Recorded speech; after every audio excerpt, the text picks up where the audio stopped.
Happened out here in L.A. last night. Raptors coach Darko Rajakovic, first time I ever said his name, went on a table-pounding rant. I know him now.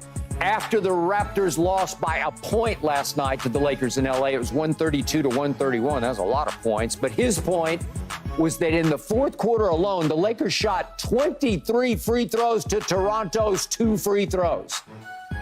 Lakers outscored them from the free throw line 19-1 in the fourth quarter, yet the Raptors were only outscored in the fourth by 2 points. It was 44-42 Lakers in the fourth quarter. So here's what Darko had to say. That's outrageous. What happened tonight, this is completely BS. This is shame. Shame for the referees, shame for the league to allow this. 23 free throws for them, and we get 2 free throws in the fourth quarter. How's that possible? How are you going to explain that to me? They had to win tonight? If that's the case, just let us know so we don't show up for the game. Just give them a win. But that was not fair tonight. Whoa, Darko, calm down. Okay, so he definitely has a point, yet lately the Lakers have been the ones complaining to the league office that LeBron rarely gets the calls he deserves. And the irony last night was that in the fourth quarter, LeBron shot 0 free throws for the Lakers, who shot 23. Okay, so Richard, you being lifelong diehard Lakers fan, did the Raptors get a raw deal in the fourth quarter?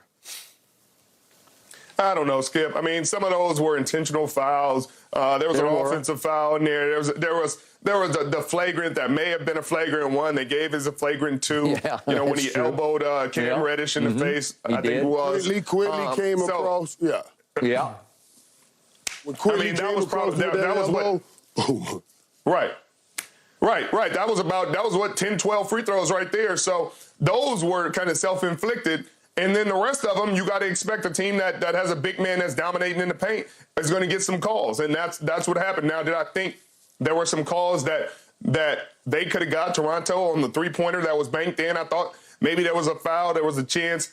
It was close. When they drove for a dunk at one point that looked like a foul. But there weren't a lot of opportunities where I thought, man, they're missing these calls for Toronto, and they need to be calling this. I mean, the Lakers were letting them get to the cup with no resistance at times. So there wasn't no fouls. There wasn't no defense at all sometimes. So Scotty Barnes might have a gripe for 1 or 2 plays. But outside of that, I mean, I didn't see a ton. Yeah, my first thought was, when I listened to him in the rant, I said, oh, that's going to be finable. No. If they had to win, just let me know so we don't have to show up. Yeah, okay, that right there is going to be finable. Oh, well, he's suggesting it was rigged, right?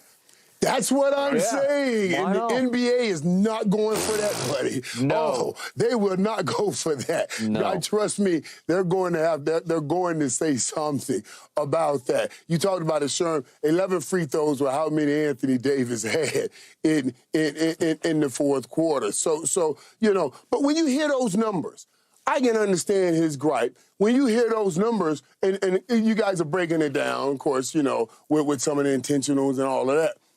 But they do sound extreme. They sound extreme and like, whoa, something had to go fishy here. Something had to get funny here in that kind of situation. But, Skip, you talked about it. You know, he talked about, hey, if we need a star, Scotty Barnes one of the stars. He's a face of the league. No. What he's saying, yeah. That guy on the other side over there. LeBron, the AD, those are face of the league guys. Those guys over there. You guys are not. No. Scotty Barnes is not face of the league kind of guy. You know what I'm saying?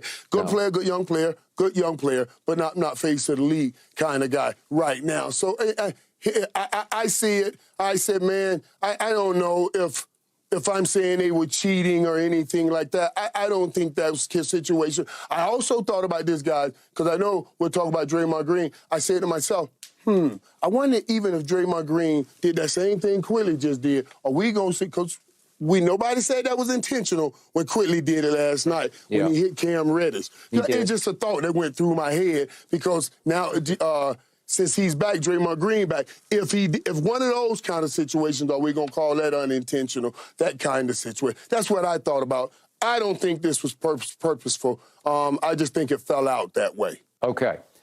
allow me to say that we have criticized and criticized and criticized some more Anthony Davis on this show, to the point that our man Lil Wayne, balling. what's that? Yeah. Lil He's Wayne went so balling, far man. as to say it's time for him to Yeah. go.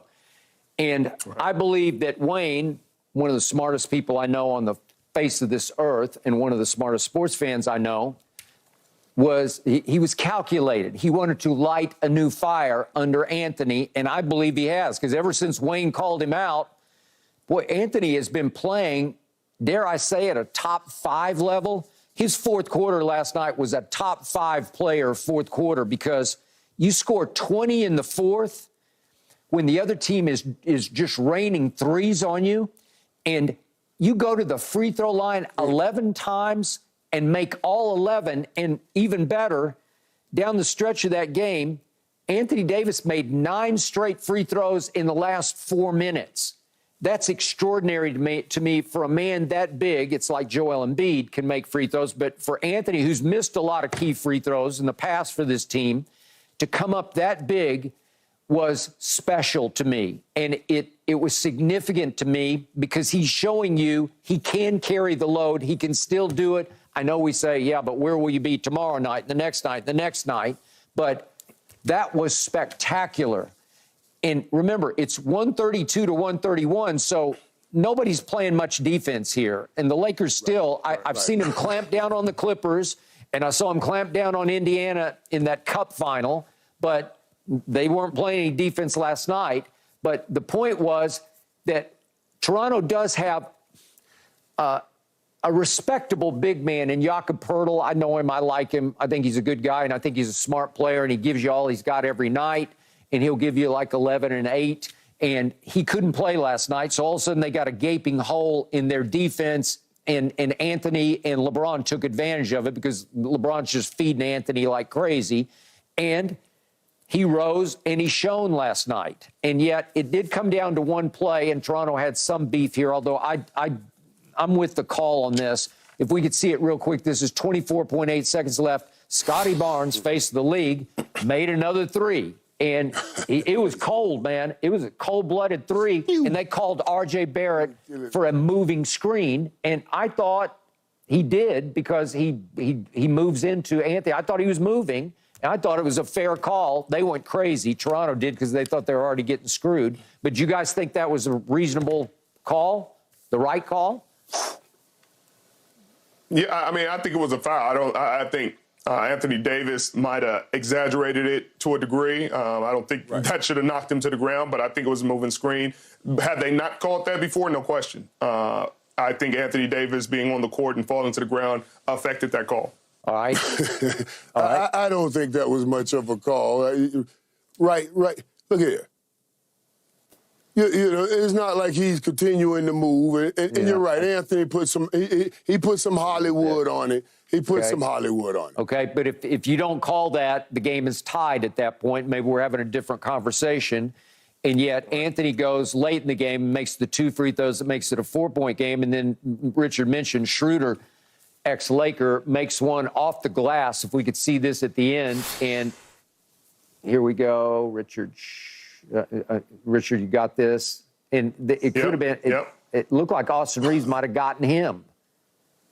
Right. It was close. It looked like he got him a little bit. They could have definitely called that. I wouldn't have been surprised if they called that and it was a 4-point play. Ooh. So, Richard, overall, what's your takeaway from last night? Or they could have called. Wait. Look, watch this. How Austin Reeves. Right, remember you got to give him the space to come down. You're supposed to. Remember that those rules that they put in so they don't come down on somebody's heel and hurt themselves. So Austin Reeves, where's his space to come down? So you know what I'm saying? You could call right that. Here. Yeah, definitely. Yeah. I'm not sure Schroeder called glass, but I don't know. It looked pretty clear, actually. Maybe from that angle he did call glass. If he called glass, I mean, he's an NBA player, so they got different kind of talent. Yeah. But. So, Richard, elated, deflated last night. What's your emotion off that game? I'm not elated about anything right now, Skip. We're a 500 team. We were after the tournament. We were 4 games over 500, 5 games over 500, feeling good, looking good. They played great in that championship for the play-in, and since then we have not played with the same kind of effort. I mean, except for the Clippers game. We Yep. have not played with the same kind of intensity. And so I'm not elated about anything. I'm more indifferent. I'm more wait and see because we need to continue to win these games. We've won 2 in a row. They need to continue to play. Anthony Davis has played well throughout this time, so I got to give him credit You got to. because we criticized him a ton. Have we? Yeah. Right. Go, Let me tell you what I'm elated about. I'm elated about that right there. What I just heard Sherm say, and what you keep mentioning, Skip, is when Anthony Davis doesn't play well, we talk about it right here. Do we? So every time he plays well, we must give equal billing to that. Every time we would keep bringing it up, I don't care what, he deserves that because if he plays poorly, we gonna talk about it. So all that he's doing right now, since Lil Wayne has called him out, we're doing right and giving him his just dessert because he is balling right now. He's showing you, yeah, I can take this thing over if LeBron should one day move away. Whew, you got that right. Okay, we got to get back to the national.